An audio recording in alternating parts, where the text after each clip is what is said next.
Azam Rwanda Premier League 2017-2018 yagarutse mu mikino yo kwishyura. Tariki ya 27 Mata 2018 Kiyovu Sports Club izakira Miroplast Football Club.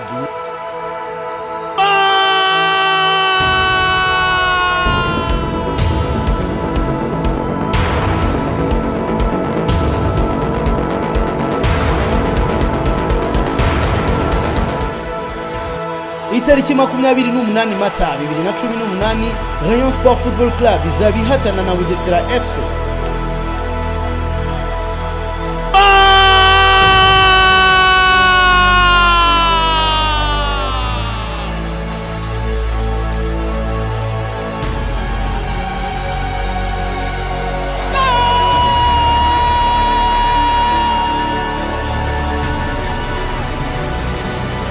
Itariki ya 29 Mata 2018 gweri saa 9 n'igice AS Kigali izabihatana na APR FC.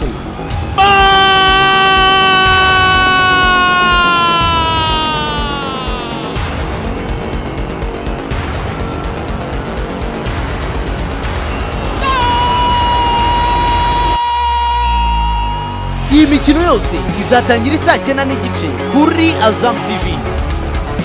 Buri fatabuguzi rikunogeye aho uri hose mu gihugu ukoresheje MTN Mobile Money, Tigo Cash, Airtel Money cyangwa ugana abaduhagarariye mu gihugu hose. Azam TV, imyidagaduro kuri bose.